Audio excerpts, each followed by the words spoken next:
আমার এই মঞ্চে আসীন রয়েছেন আমার যারা কীর্তন গুরু, তাদের মধ্যে বিশিষ্ট স্থানের অধিকারী আমার পূজনীয়া সরস্বতী দাস মহাশয়া। আমি ওনাকে পিসিমা বলি এবং আমার কাছ থেকে পিসিমা শুনে হয়তো অনেকে ওনাকে পিসিমা বলছেন। আমার পিসিমা বলার একটা আধ্যাত্মিক কারণ আছে, সেটা হলো আমি যখন কীর্তন শেখা শুরু করি, প্রথমত বাবা আমাকে কোলে বসিয়ে কীর্তন শিখিয়েছিলেন, কিন্তু বাবার শেখানো কীর্তন হচ্ছে একদম আমাদের ঘরোয়া কীর্তন, খুব কঠিন তালের গান বা প্রথাগত যে কীর্তন, সেটা বাবা আমাকে সেই সময় শেখাতে পারেননি। কিন্তু আমার মেজদা অনিল ভট্টাচার্য তিনি বলেছিলেন যে শুধু এরকম ঘরোয়া কীর্তন শিখলে পরে কীর্তনের সঠিক রসটা পাওয়া যাবে না, এর জন্য যারা শুদ্ধ কীর্তন জানে তাদের কাছ থেকে শিখতে হবে। তা আমাকে প্রথম কীর্তন শেখাতে আসলেন যামিনী মুখার্জির প্রিয় দোহার নীলমণি দাস মহাশয়। তো সেই নীলমণি দাস মহাশয় যখন প্রথম কীর্তন শেখাতে আসলেন, সেই রকম হাত ছোড়াছুড়ি দেখে আমি ভাবলাম এই আবার কি কীর্তন রে বাবা, এইরকম হাত উপরে তুলছে, এরকম হাত সামনে দিচ্ছে, এটা কি জিনিস? আমি ভাবলাম এই আবার কি কীর্তন। তখন উনি বললেন এইগুলোই আসল কীর্তন, তোমরা যেগুলো করো, ওনার ভাষায় উনি যেরকম বলতেন আর কি, যে তোমরা যেগুলো করো ওগুলো জংলা কীর্তন, জংলা, এগুলো হচ্ছে আসল কীর্তন। তো যাই হোক, নীলমণি দাস মহাশয়ের আনুগত্যে আমি প্রথম শিখতে শুরু করলাম মূল কীর্তন গান। তিনি যখন তার ভান্ডার প্রায় সম্পূর্ণ হয়ে এলো, তখন তিনি বললেন আমার কাছে তো আর সব কীর্তন নেই, তুমি অন্যান্য কারোর কাছেও কীর্তন শিখতে পারো। তিনি যখন অনুমতি দিলেন, তখন আমি প্রথম গেলাম বৃন্দাবন বণিক মহাশয়ের কাছে। বৃন্দাবন বণিক মহাশয় হচ্ছেন হরিদাস কর মহাশয়ের প্রিয় দোহার এবং রাধারমণ কর মহাশয়েরও তিনি সঙ্গ লাভ করেছেন। তাই হরিদাস কর মহাশয়ের কাছে যেহেতু আমি নীলমণি দাস মহাশয়ের পরেই গান শিখতে গেলাম, হরিদাস করের শিষ্য বৃন্দাবন বণিক মহাশয়ের কাছে যেহেতু আমি আমার দ্বিতীয় গুরু হিসেবে তার কাছে যখন গান শিখতে গেলাম, তারপরে জানলাম যে বৃন্দাবন বণিক মহাশয়ের গুরু বোন হচ্ছে সরস্বতী দাস মহাশয়। সেই জন্য আমি বৃন্দাবন বণিক মহাশয়কে যেহেতু আগে গুরুস্থানে পেয়েছি, ওনাকে যেহেতু পিতৃস্থানে আগে পেয়েছি, সেই জন্য আমি সরস্বতী পিসিকে পিসি বলে ডাকি। নইলে সরস্বতী পিসিও কিন্তু আমার সম পর্যায়ের গুরু। আমি ওনাকে সরাসরি মা বলছি না এই কারণে, যেহেতু ওনার আগে আমার সঙ্গে বৃন্দাবন বণিক মহাশয়ের পরিচয়টা হয়েছে, সেই জন্য। তো সরস্বতী পিসি আমার, ওই কারণে ওনাকে আমি পিসি বলি, কিন্তু মা বলেই মনে করি।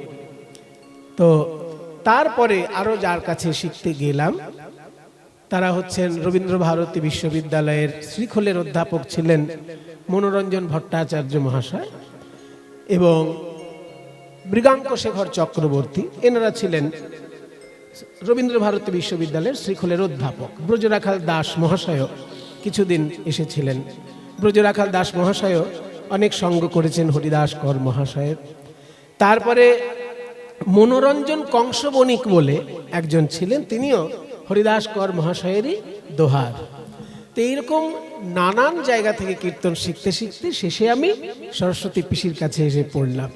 সরস্বতী পিসিও কৃপা করে আমাকে যা শিক্ষা দিয়েছেন আজীবন আমি হৃদয়ে ধরে রাখতে পারব, হৃদয়ে ধরে রাখার চেষ্টা করব। বিশেষ করে ওনার নিজস্ব কিছু কিছু যে কৃপা, যেমন ওই নীলরত্ন একটা গান আছে না, নীলরত্ন কি নবঘন ঘটা, নখিলে নখিলে নয় সেনা অঙ্গের ছটা। হ্যাঁ, ওইখানে পিসি একটা ছোট্ট কাজ এমন দেখিয়েছিলেন, আমার আজীবন মনে থাকবে। কদম্বের বনে কিয়ে শ্যাম চিকনিয়া গো, এই যে মানে বৃন্দাবন বণিক দেখিয়েছেন এরকম, কদম্বের বনে কিয়ে শ্যাম চিকনিয়া গো। পিসি আমাকে বলছে একটু জুড়ে দিবি, কিরকম? কদম্বের বনে কিয়ে, এটা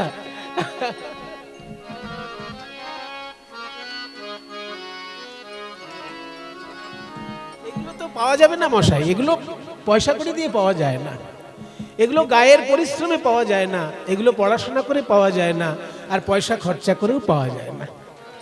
যদি গুরু কৃপা করে দেয় তবে এগুলো পাওয়া যায়। এই যে একটুখানি কাজ, কিন্তু যেন একদম অমৃত ঝরে পড়ে। হ্যাঁ, কদম্বের বনে কিয়ে এই যে পিসির জায়গাটা একদম প্রাণ ভরে যায় এগুলো শুনলে পরে। সেই জন্যই আমি ওনাকে মা বলেই শ্রদ্ধা করি, কিন্তু যেহেতু বৃন্দাবন বণিক মহাশয়ের সঙ্গে আগে আলাপ হয়েছে, ওই জন্যই আমি ওনার বোন হিসেবে, এনাকে গুরু বোন হিসেবে আমি পিসি বলে ডাকি। আমার মাই উনি। তা আজকে আমার পরম সৌভাগ্য যে সেই পিসি আমার পাশে বসে শুনছেন গান, আমার জীবন ধন্য। আমি যতটুকু পারবো আজকে মূল বিশুদ্ধ কীর্তনের উপরেই এখানে চর্চা করব। একটু আগে যে গানটি গাইলাম, প্রথম অংশ আমাকে শিখিয়েছেন একজন, দ্বিতীয় অংশ শিখিয়েছেন আর একজন। প্রথম অংশ শিখিয়েছিলেন নীলমণি দাস মহাশয়। হ্যাঁ, প্রথম অংশ দামিনী দাম ও দমন রুচি দর্শনে, এই পর্যন্ত নীলমণি দাস মহাশয় শিখিয়েছে। কিন্তু দূরে গিয়েও দরপকি দাব, তারপরের অংশটাও যে বড় দশকুশি, 56 মাত্রার ঘরের বড় দশকুশি, সেইটা আমাকে শিখিয়েছিলেন দ্বিজেন দে মহাশয়। দ্বিজেন দে হচ্ছেন রাধারমণ কর্মকার মহাশয়ের প্রিয় দোহার দ্বিজেন দে, তিনি ওই দ্বিতীয় অংশটা শিখিয়েছিলেন। তারপরে বললেন যে এর পরেরটা আবার বড় একতালি। এর পরের যে গানের লাইনটা, এই দামিনী দামও একটা গৌরচন্দ্রিকা, খুব বিখ্যাত গৌরচন্দ্রিকা। মহাপ্রভুর রূপের বর্ণনা এই গৌরচন্দ্রিকায় রয়েছে, কিন্তু গানগুলো এমন হয় না, এই গান গাইলে পরে মনে হয় যেন পরে কৃষ্ণলীলাটা না গাইলেই ভালো হয়, এত সুন্দর এই গানের মাধুর্য। এই এক গান কেন মাধুর্য আমি পরে আপনাদের কাছে ব্যাখ্যা করে বলছি, শেষে বলবো যে কেন এতখানি গুরুত্ব এই গানটার। এই গানটি যদি ঠিক ঠিক গাওয়া হয়, সেদিনকে তার আহ্নিকের ফল লাভ হয়। কেউ যদি কোনো কারণে আহ্নিক করতে না পারে, তাহলে আহ্নিক করার যে ফল, সেই ফল প্রাপ্তি হয় এই গানটার জন্য। এই গানটার ভিতরে এতটা কৃপা সঞ্চিত আছে। তাহলে দামিনী দাম দমন রুচি দর্শনে দূরে গিয়ে দরপকি দাব, প্রথম পংক্তি। গৌরাঙ্গ সুন্দরকে দেখতে কেমন তার বর্ণনা হচ্ছে। দামিনী মানে বিদ্যুৎ, দাম মানে মালা, দামিনী দাম দমন মানে বিদ্যুতের মালার শোভাকে যেন দমন করেছে। কে দমন করেছে? রুচি। এখানে আবার রুচি মানে অঙ্গ শোভা। এখানে রুচি মানে কিন্তু খাবারের রুচি নয়, এখানে রুচি মানে অঙ্গ শোভা। গৌর সুন্দরের অঙ্গ শোভা এমন, আকাশের বিদ্যুতের মালার শোভাকে যেন দমন করেছে। তাই দামিনী দাম দমন রুচি শোভা, সেটা দর্শনে, তাই দেখে দূরে গেও, দূর হয়ে গেল দরপকি দাপ। দরপ মানে এখানে কন্দর্প, অর্থাৎ কামদেব। দেবতাদের মধ্যে সব থেকে সুন্দর হলেন কামদেব। তার যে একটা অহংকার ছিল, দর্প ছিল, সেটা দূর হয়ে গেল ওই গৌর রূপে নয়ন দিয়ে। তাই বাবাজি মহারাজ আখর দিয়েছেন, রামদাস বাবাজি মহারাজ আখর দিয়েছেন, ভেঙে হলো খান খান, ভেঙে হলো খান খান, মদনের পঞ্চবান ভেঙে হলো খান খান, মদনের পঞ্চবান ভেঙে হলো খান খান, মদনের পঞ্চবান হেরে গৌর শতবান। এটার মানে কি আবার? রামদাস বাবাজি মহারাজের আখর, সেই শব্দও বোঝা কঠিন। বলছে হেরি গৌর শতবান। শতবান শব্দের অর্থ হচ্ছে সোনাকে যদি শুদ্ধ করা হয়, একবার শুদ্ধ করলে তাকে বলে এক বান সোনা, দুবার শুদ্ধ করলে তাকে বলে দু বান সোনা, এরকম 100 বার যদি সোনাকে শুদ্ধ করা হয় তাকে বলে শতবান। শতবান কাঞ্চন, তার মানে 100 বার শুদ্ধ করা সোনার যে রূপ, সেই রূপ আমার গৌরাঙ্গের রূপ। তাই দেখে কামদেবের বানগুলো যেন ভেঙে খান খান হয়ে গেল। ভেঙে হলো খান খান, ভেঙে হলো খান খান, মদনের পঞ্চবান ভেঙে হলো খান খান, মদনের পঞ্চবান হেরি গোরা শতবান, মদনের পঞ্চবান হেরি গোরা শতবান, মদনের পঞ্চবান হেরি গোরা শতবার, মদনের পঞ্চবান হেরি গোরা শতবার, ভেঙে হলো খান খান। দামিনী দাম দমন রুচি দর্শনে দূরে গিয়ে দরপকি দাম। অর্থাৎ বিদ্যুতের সঙ্গে গৌরাঙ্গের তুলনা করা গেল না। কারণ বিদ্যুৎ যদি কোথাও চমক দেয়, সঙ্গে সঙ্গে সেইখানে বজ্রাঘাত হয়। কোন প্রাণীর মৃত্যু ঘটতে পারে, গাছপালা থাকলে গাছপালার মৃত্যু ঘটতে পারবে, যে থাকবে তারই মৃত্যু ঘটবে বিদ্যুৎ যদি চমকায়। কিন্তু আমার গৌর বিদ্যুৎ যদি কোনো ভক্তের হৃদয় আকাশে চমক দেয়, সেখানে কি কোনো বজ্রাঘাতের সম্ভাবনা আছে? বরং গর্ব করে বলতে পারি, বজ্রাহত ব্যক্তি যদি গৌর হরির কৃপা পায়, বজ্রাঘাতের কষ্ট থেকে সে মুক্তি লাভ করে। তাই বিদ্যুতের সঙ্গে তুলনা হলো না। তাহলে দ্বিতীয় তুলনীয় বিষয়বস্তু কি? দ্বিতীয় তুলনীয় বিষয়বস্তু হচ্ছে সোন ফুল। গৌরাঙ্গের অঙ্গের যেমন বর্ণ, সোন ফুলেরও ঠিক তেমন বর্ণ। তাহলে সোন ফুলের সঙ্গে তুলনা করে দিই। অমনি নদিয়া নগরী বলে, না রে তাও হবে না। সোন কুসুম তাহে কোন গনিয়ে রে, প্রাতর অরুণ সন্তাপ। সোন কুসুম তাহে কোন গনিয়ে রে, সোন ফুলকে গৌরাঙ্গের সঙ্গে কে তুলনা করতে যাবে? এই অংশটা বড় একতালি। তবে হ্যাঁ, এই বড় একতালির আবার নিয়ম আছে। এই বড় একতালির মজা হচ্ছে এর মুখে মাতান আছে। কিছু কিছু গান থাকে প্রথমেই মাতান, মানে গানটা না হওয়ার, গান হওয়ার আগেই গানের কাটান মাতান হয়ে যাবে। একে বলে মুখে মাতানের গান। যেমন ওই যে চিকন কালিয়ার উপর একটা তিওট গান আছে না, আগেই মাতান, গান শুরু হবার আগেই মাতান। ঠিক তেমনি এই একতালিটায় আগেই মাতান হয়, গান পরে হবে। গানটা হচ্ছে সোন কুসুম তাহে কোন গনিয়ে রে। দেখুন গান শুরুতেই মাতান, আরে ও সোন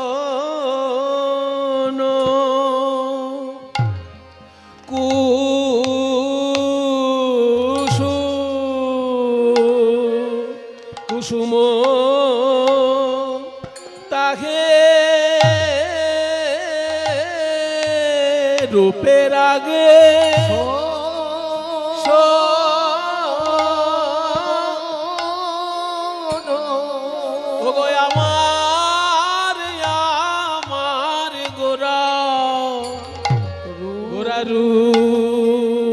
রূপে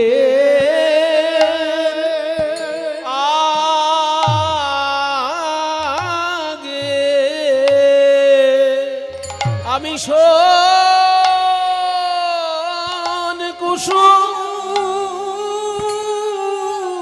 কুসুম কিসে গনি গোরা রূপে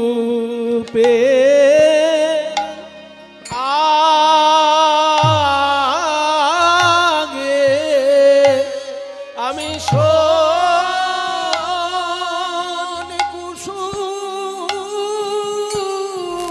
কুসুম কিসে গুনি বলিয়া আমার গোরা গোরা রূপে আগে আমি সোন কুসুম কিসে গুনি বলিয়া আমার গোরা রূপের আগে আমি সোন কুসুম কিসে গুনি বলিয়া আমার গোরা রূপের আগে আমি সোন কুসুম কিসে গুনি আমার গোরা আবার হবে রূপের আগে সোন কুসুম কিসে বলিয়া আমার গোরা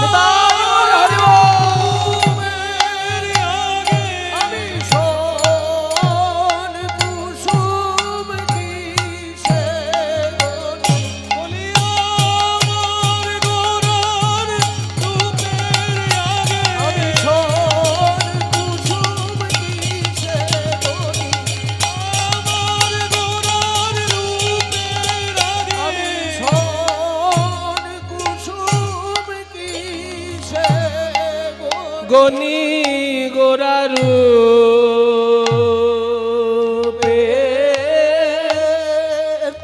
এইবার গান হবে, মাতন হয়ে গেল, এইবার গান, এবার মূল গানটা হবে। আরে ও শোনো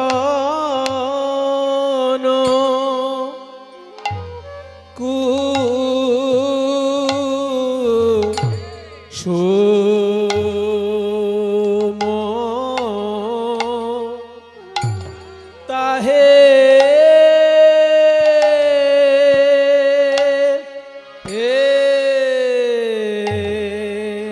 কোন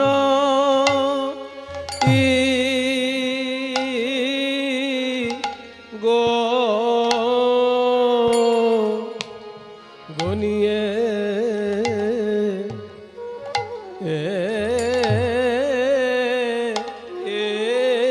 রে ও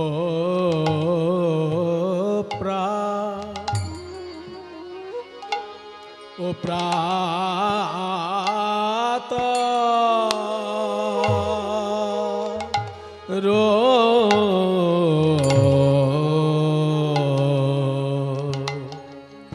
প্রাতর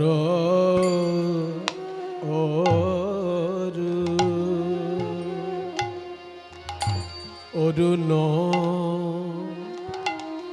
সন্তা তাপরে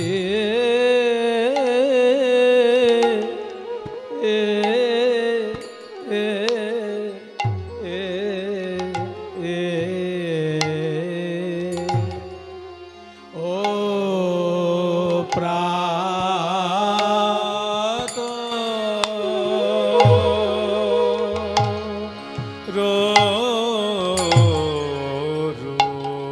তন্ময় গাইছে।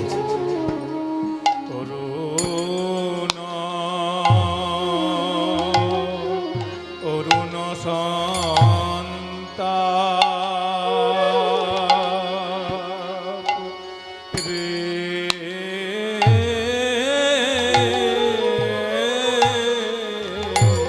ও প্রাত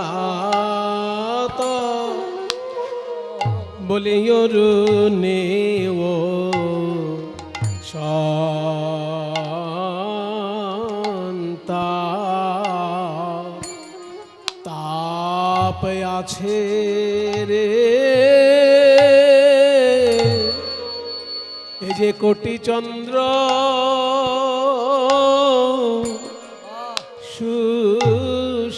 সুশীতল বলিয়া আমার গোরার চরণ কমল এ যে কোটি চন্দ্র শীতল বলিয়া আমার গোরার চরণ কমল এ যে কোটি চন্দ্র সুশীতল আমার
একবার স্মরণ ধরে খেতে দাঁত ধরে খেতে শীতল ধরে খেতে দাঁত ধরে খেতে তাকিতে দেখেতে তাকিতে দাঁত শীতল কোটি চন্দ্র সুশীতল শরণ নীলে প্রাণ হয় শীতল কোটি চন্দ্র সুশীতল শরণ নীলে প্রাণ হয় শীতল গৌর হরিব শরণ নীলে প্রাণ হয় শীতল কোটি চন্দ্র সুশীতল অরুণে ও শান্তা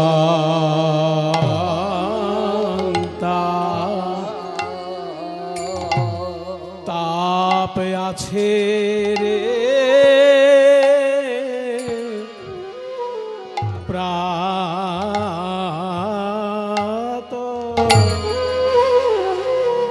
প্রাতর অরুণ শান্তা।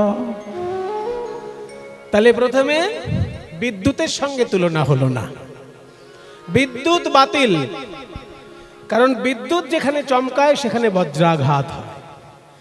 আর গৌরহরির কৃপা পেলে বজ্রাহত ব্যক্তিও মৃত্যুর ঘর থেকে ফিরে আসে। তারপরে বলা হলো শোন ফুলের সঙ্গে তুলনা করব। তো শোন ফুল দেখতে সুন্দর হলে হবে কি? ভালো ভালো ফুলের ভালো ভালো দোষ আছে। যেমন ধরুন গোলাপ ফুল দেখতে কি সুন্দর, কিন্তু তুলতে গেলে হাতে কাঁটা ফুটবে। পদ্ম ফুল দেখতে কত সুন্দর, তুলতে গেলে হাতে কাঁটা ফুটবে। ওই জন্য কবিতায় বলা হয় না, কাঁটা হেরি ক্ষান্ত কেন কমল তুলিতে, দুঃখ বিনা সুখ লাভ হয় কি মহিতে। তাহলে পদ্ম ফুল এত সুন্দর ফুল, আমাদের জাতীয় ফুল, অথচ তার গোড়ায় কাঁটা আছে। এবার অনেকে বলতে পারেন, মশাই যেসব ফুলগুলোর কাঁটা আছে আপনি বেছে বেছে সেইগুলোর নামই বলছেন, এমন ফুল তো অনেক আছে যার কাঁটা নেই, সেগুলো তো সুন্দর হয়। বলে হ্যাঁ, সেটাও সুন্দর হয়, কিন্তু যখনই ওই সুন্দর ফুলটা শুকতে যাবেন, দেখবেন ফুলের ভেতর থেকে পোকা বেরিয়ে এসে কামড়াচ্ছে। তাহলে ফুলে হয় কাঁটা আছে, নয় পোকা আছে, কিংবা দুই আছে।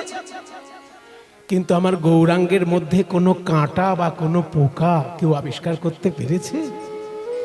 বরং আমি জোর গলায় বলতে পারি, কারণ হৃদয় কুসুমে যদি কাঁটা বা পোকা থাকে, এই হৃদয়টা তো একটা কুসুম।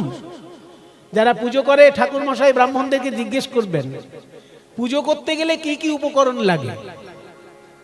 ঠাকুর মশাইরা বলবেন ম্যাক্সিমাম 64টা লাগে, আর মিনিমাম 5টা লাগে। সব থেকে কমসে কম 5টা জিনিসে পুজো হয়। কি কি? গন্ধ, পুষ্প, ধূপ, দীপ, নৈবেদ্য। গন্ধ, পুষ্প, ধূপ, দীপ, নৈবেদ্য। তার মধ্যে 5টা জিনিসের মধ্যে যদি কিছুই না পাওয়া যায়, একটা ফুল পেলেই পুজো হয়। কারণ ফুলে গন্ধ আছে, ফুল নিজেই পুষ্প, আবার ফুলের ভিতর যে মধু আছে ওইটা তখন নৈবেদ্যর কাজ হয়ে যায়। কিন্তু হাতের কাছে যদি ফুল না থাকে, তখন কি পুজো হবে না? আমাদের শাস্ত্র বলছে পুজো তখনও হবে, তখন চিত্তং প্রকল্পয়েত পুষ্পম প্রাণাহা ধূপং প্রকল্পয়েত। নিজ নিজ চিত্তটাকে তখন ফুল মনে করে তোমার আরাধ্য দেবতার চরণ চিন্তা করবে, মন কুসুমেই পুজো হয়ে যাবে। তাহলে মন কুসুম যদি ঈশ্বরের চরণে দিতে হয়, সেই মন ফুলে যদি কাঁটা থাকে আর পোকা থাকে, সেই মন ফুল কি ভগবানকে দেওয়া যায়? যায় না। ওই জন্য হা গৌর প্রাণ গৌর বলে কাঁদতে পারলে মন কুসুম থেকে 5টি কাঁটা আর 6টি পোকা দূর হয়ে যায়। এই মন রূপী ফুলে 5টি কাঁটা কি কি? ভক্তি শাস্ত্র বলছে, জাতি বিদ্যা মহত্বঞ্চ রূপ যৌবনমেব চ যত্নেন পরিবর্জয়েত ভক্তেস্তু পঞ্চকণ্টকা। ভক্তি জগতে 5টি কাঁটা, 5 রকমের অহংকার, জাতি বিদ্যা মহত্ব রূপ যৌবন। আর 6টি পোকা কি কি? কাম, ক্রোধ, লোভ, মোহ, মদ, মাৎসর্য। তাই হা গৌর বলে কাঁদলে পরে মন কুসুম থেকে কীট আর কণ্টক দূর হয়ে যায়। আর সেই গৌরাঙ্গ সুন্দরের সঙ্গে তুই ফুলের তুলনা করবি? ফুলেরও তুলনা হলো না। বলে তাহলে সূর্যের সঙ্গে তুলনা করি? বলছে সূর্যের সঙ্গে তুলনা করতে গেলে দেখা যাচ্ছে সূর্যের ভয়ঙ্কর তাপ, সেই তাপে মানুষের সানস্ট্রোক হয়ে যায়, মানুষের মৃত্যু পর্যন্ত ঘটে যেতে পারে সূর্যের তাপে। তাই সূর্যের সঙ্গেও তুলনা হলো না। বলে এবার তাহলে কিসের সঙ্গে তুলনা করব? বলে সূর্য আলো দেয়, তার সঙ্গে তাপও দেয়, সেই জন্য তুলনা হলো না। কিন্তু আকাশে তো আরো একজন আছে যে আলো দেয় কিন্তু তাপ দেয় না, সেই চাঁদের সঙ্গে তুলনা করে দিই। যেই বলেছে চাঁদের সঙ্গে তুলনা করব, অমনি নদিয়া নাগরী বলে তাও মেলে না। ওগো আমার গোরা রূপের, আমার গোরা রূপের, গৌরাঙ্গ রূপের যাও বলি হারি সজনী রে গোরা রূপে আমার আমার আমার প্রাণ গোরা গোরা রূপে রূপের বলিহারি যাই রে গোরা রূপের বলিহারি যাই রে বর্ণনা হয় না বলিহারি যাই রে বর্ণনা হয় না বলিহারি যাই রে বর্ণনা হয় না গোরা রূপের বর্ণনা হয় আমার গোরা রূপের বর্ণনা হয় না গোরা রূপের বর্ণনা হয় না আহারে আহামরি রে রে আহামরি রূপের বর্ণনা হয় না গোরা রূপের বর্ণনা হয় না গোরা রূপের বর্ণনা হয় না বলিহারি বলিহারি যাই রে আমার গোরা রূপে গোরা রূপের গৌরাঙ্গ রূপে যাও বলি হারি সজনী রে হেরি সুধা করো হেরি সুধা করো দেখো মুরছি চরণ তলে হেরি সুধা করো মুরছি চরণ তলে পড়ু দশ নখ রূপ ধরি সজনী রে পড়ু আকাশের চাঁদ, আকাশের চাঁদ খবর পেল যে গৌরাঙ্গ চাঁদ নামে একটা নতুন চাঁদ এসেছে নবদ্বীপের সৌভাগ্য আকাশে। যদি কোনো ভাগ্যবান ব্যক্তি একবার গৌরাঙ্গ চাঁদকে দেখে, সে আর আকাশের চাঁদের দিকে দেখতে চায় না। এই কথা শুনে আকাশের চাঁদ ভাবলো আমি একবার দেখে আসি তো গৌর চাঁদ কেমন চাঁদ। ও মা, যেই গৌর পানে নয়ন দিয়েছে আকাশের চাঁদ, দেখে কি আমি তো নিষ্কলঙ্ক চাঁদ, আমি তো কলঙ্কিত চাঁদ, কিন্তু ওই গৌর চাঁদ তো নিষ্কলঙ্ক। আমার সারা গায়ে কালো কালো ছোপ ছোপ দাগ আছে, কিন্তু আমার গৌর সুন্দর তো নিষ্কলঙ্ক চাঁদ। তারপর আমি তো অসম্পূর্ণ চাঁদ, আর আমার গৌরাঙ্গ তো 16 কলায় পরিপূর্ণ। আমি তো দিন রাত উদিত হতে পারি না, আর আমার গৌর সুন্দর তো দিন রাত একভাবে শোভা প্রকাশ করছে। তাই যদি গৌরাঙ্গ চাঁদকে কেউ একবার দেখে ফেলে, সে আমার দিকে আর চাইবে না। আকাশের চাঁদ মনে মনে চিন্তা করলো, আমি আর বেঁচে থাকতে চাই না, আমি আত্মহত্যা করতে চাই।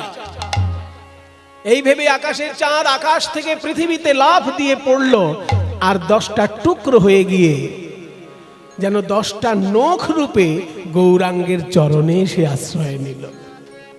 পড়ু 10 নখ রূপ ধরি, পড়ু 10 নখ রূপ ধরি সজনী রে পড়ু 10। বলে আমায় চরণ ছাড়া করো না, চরণ ছাড়া করো না হে পড়ু 10। বলে আমি চরণ ছাড়া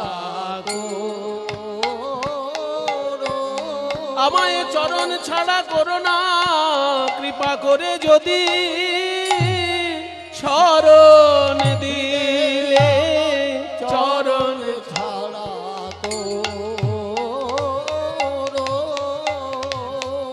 করোনা কৃপা করে যদি শরণ দিলে বলিও হে প্রাণের গৌর হরি হে কৃপা করে শরণ দিলে ও হে প্রাণের গৌর হরি হে কৃপা করে শরণ দিলে আমায় চরণ ছাড়া করো না চরণ ছাড়া করো না হে পড়ুদাস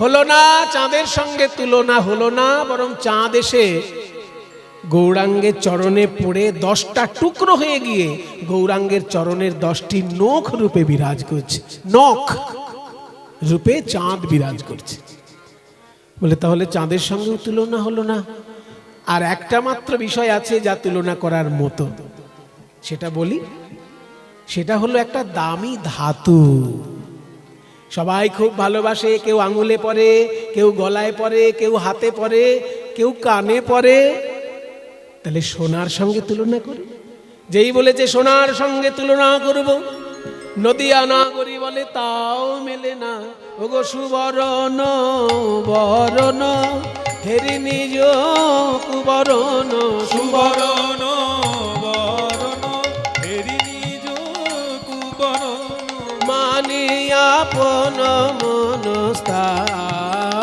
সজনী রে মানিয়া বন মনস্তাপে সজনী রে সোনা একবার নিজের দিকে দেখে আর একবার গৌরাঙ্গের দিকে দেখে সোনা মনে মনে ভাবছে যদি কেউ গৌরাঙ্গ সুন্দরকে একবার অলংকার করে সে তো আর আমার দিকে ঘুরেও তাকাবে না তাই শ্যাকরা তুমি আমাকে পুড়িয়ে ছাই করে দাও শ্যাকরা লোকে বলে শ্যাকরা সোনা পুড়ায় কিন্তু পদকর্তা বলছে না না সোনাই আগুনে ঝাঁপ দিচ্ছে লজ্জা পেয়ে গৌরাঙ্গের সঙ্গে তুলনা হলো না বলে তাই নিজ তনু যারে ভসম সম গণইতে নিজ তনু জারি ভসম করইতে পৈঠল অনল সন্তাপে বলি রে হলো এইগুলো দ্বিজেন বাবুর শেখানো এই যে নিচের দিকে ছোট দাস করে পৈঠল অনল সন্তাপে সজনী রে পৈঠল সোনা বলে আমার মুখ কেউ দেখো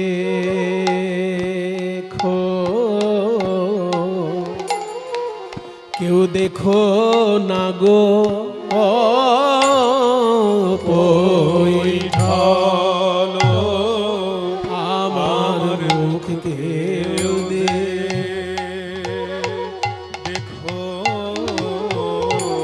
আমার মুখ কেউ দেখো না কেন জানো গোরা রূপের সনে আমার তুলনা হয় না আমার মুখ কেউ দেখো আমার মুখ কেউ দেখো না গোরা রূপের সনে আমার তুলনা হয় না তাই আমি আগুনেতে ঝাঁপ দিলাম গোরা রূপের সনে আমার তুলনা হয় না তাই আমি আগুনেতে ঝাঁপ দিলাম এর সনে তুলনা হয় না আমার মুখ কেউ দেখো কেউ দেখো না গো পৈঠাল আনালো সন্তাপে।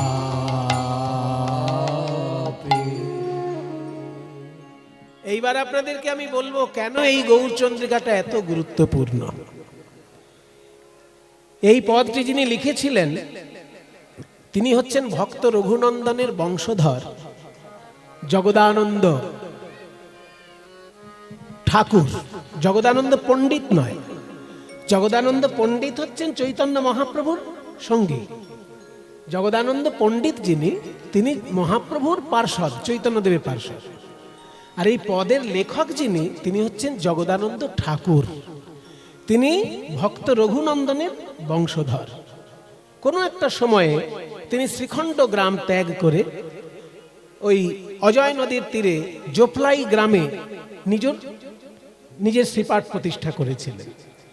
তো এই জগদানন্দ ঠাকুর এত সুন্দর কবিতা লিখতেন, সে মানে খুব সুন্দর। ওনার যা পাওয়া যায় রচনা, যেটা ক দিয়ে লিখবেন শুধু ক দিয়েই লিখে যাবেন, যেটা খ দিয়ে লিখবেন শুধু খ দিয়েই লিখে যাবেন, যেটা গ দিয়ে লিখবেন গ দিয়েই লিখে যাবেন, এইরকম পাণ্ডিত্য ছিল ওনার ভেতরে। এই পদটা শুরুতেও তো সেই রকম। দেখুন উদাহরণ, দামিনী দাম ও দমন রুচি দর্শনে দূরে গিয়ে দরপকি দাপ, সবগুলো শব্দ দ দিয়ে শুরু, একে বলে অনুপ্রাস অলঙ্কার। তো এত সুন্দর পাণ্ডিত্য ছিল ওনার, খুব ভালো কবিতা লিখতেন। তা একদিন বৈষ্ণব সমাজ বললেন যে আপনি গাছপালা নিয়ে, লতা পাতা নিয়ে, নদী নিয়ে কবিতা লেখেন, এত সুন্দর, তুলনা হয় না, কিন্তু আপনি ভক্ত রঘুনন্দনের বংশধর। আর রঘুনন্দন হচ্ছেন এমন যিনি চৈতন্য মহাপ্রভুর কোলে উঠে নৃত্য করেছেন। ভক্ত রঘুনন্দন গোপীনাথের সেবা করেছিলেন শ্রীখণ্ড গ্রামে, মানে গোপীনাথকে নাড়ু খাইয়েছিলেন সরাসরি। আর সেই কথা যখন চৈতন্যদেব শুনলেন, ছোট্ট রঘুনন্দনকে কোলে করে তিনি নৃত্য করেছেন পুরীধামে। সকলের গলায় মালা দেবার আগে ওই বাচ্চা ছেলেটার গলায় তিনি মালা দিয়েছিলেন মহাপ্রভু, এত বড় সম্মান। তো সেই বংশে আপনি জন্ম নিয়েছেন, একটু গৌরাঙ্গ নিয়ে ভালো করে কবিতা লিখবেন না, শুধু গাছপালা নদী নালা নিয়ে লিখছেন। তখন জগদানন্দ ঠাকুর বলেছিলেন, দেখুন আমি ভক্ত রঘুনন্দনের বংশধর হতে পারি, কিন্তু আমি তো ভক্ত রঘুনন্দন নই। ভক্ত রঘুনন্দন মহাপ্রভুকে দর্শন করেছেন, আমি তো মহাপ্রভুকে কোনোদিন দর্শন করিনি। আমি গাছপালা নদী নালা দেখতে পাই, তাই সেগুলো নিয়ে কবিতা লিখি। মহাপ্রভুকে তো দেখতে পাইনি, তাকে নিয়ে আমি লিখবো কি করে?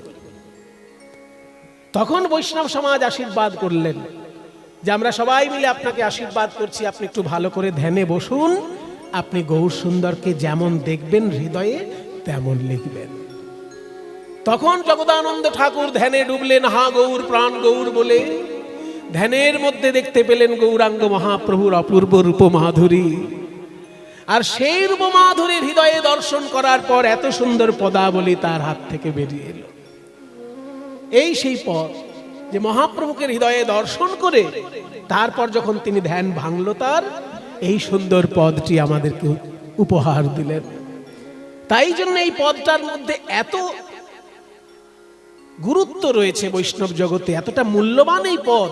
যদি কোনোদিন কারোর আহ্নিক ভুল হয়ে যায়, যদি সে আহ্নিকে বসতে না পারে, এই পদটি স্মরণ করলে আহ্নিকের ফল তার লাভ হয়। এটা দ্বিজেন দে মহাশয় আমাকে বলেছিলেন। তা বলছে 5টা জিনিসের সঙ্গে তুলনা করতে গেলাম, একটাও মিলল না। বিদ্যুৎ, সোনফুল, সূর্য, চন্দ্র এবং সোনা, কোনোটার সঙ্গে তুলনা মিলল না। 5টার সঙ্গে যখন মিলল না, 5000-এর তুলনাও মিলবে না। তা কেন তুলনা মিলছে না বলতো? নদিয়া নাগরী বলছে, শোন, আমরা যে জিনিসগুলো দেখতে পাই এগুলো বিধাতার সৃষ্টি, আর আমার গৌরাঙ্গ মহাপ্রভুর সমান অনুভব বিধাতারও নেই।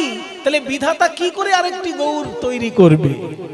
গৌর রূপ তো স্বয়ং প্রকাশিত, বিধাতার ক্ষমতা নেই গৌরাঙ্গকে তৈরি করার। কারণ গৌরাঙ্গের সমান বা গৌরাঙ্গের থেকে অধিক অনুভব শক্তি বিধাতার তো নেই।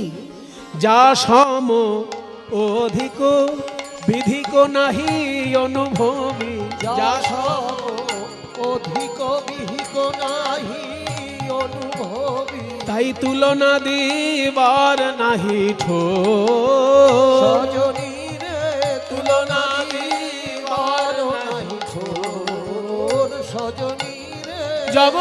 জগদানন্দ কহু বহু কতুল না বহু জগদানন্দ বহু বহু তুলনা বহু এই যে নিরূপম গৌর কিশোর নিরূপম সোর সজনী রে নিরূপম নিরূপম নিরূপম নিরূপম নিরূপম নিরূপম নিরূপম এই যে নিরূপম নিরূপম ভুবনে তুলনা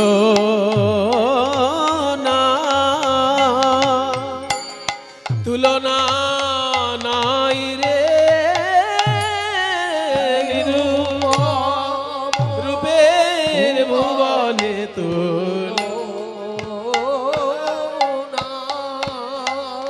আমার ভুবন মোহন গোরা রূপে কিসে বা তুলনা দিব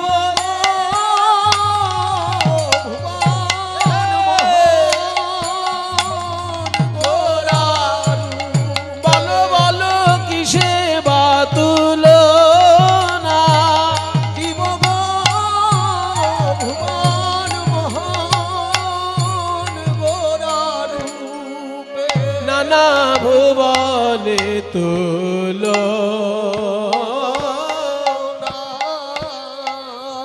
ভুবনে তুলনা না নিরূপম গৌর কিশোর রে আমার গৌর কিশোর রে ও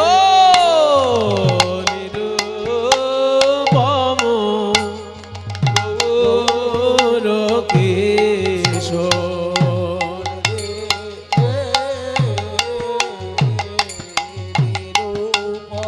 আহা, গৌর কিশোর রে ও নিরূপম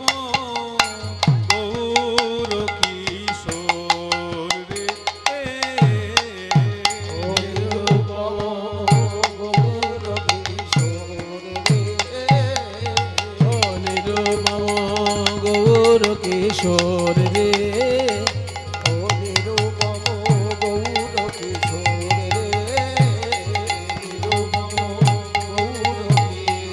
কিশোর রে নিরূপম গৌর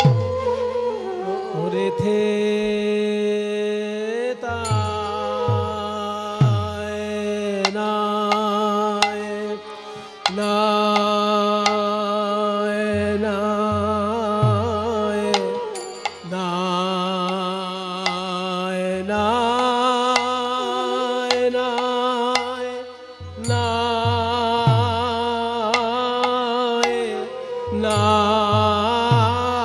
নায় রে থে তায় নায় নায় নায় নায় তায় নায় নায় নায় নায় রে থে তায় নায় রে থে রে নায় রে নায় রে থে তায় নায় রে থে রে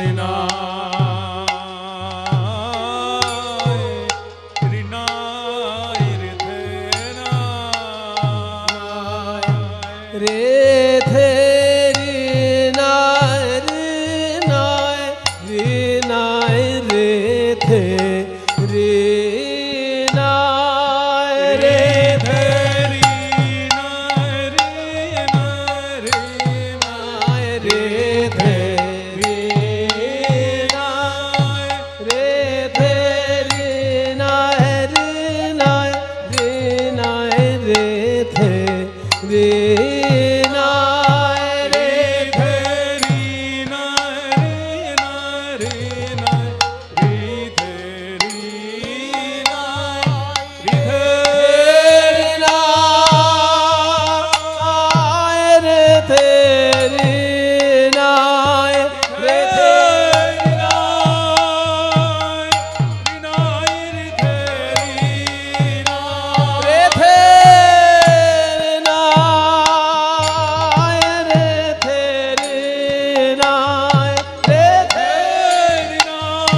আহারে নাই রে নাই রে নাই রে ফেরে নাই ফেরি নাই রে নাই রে নাই রে ফেরি নাই আহারে রে ফেরি নাই আহারে রে ফেরি নাই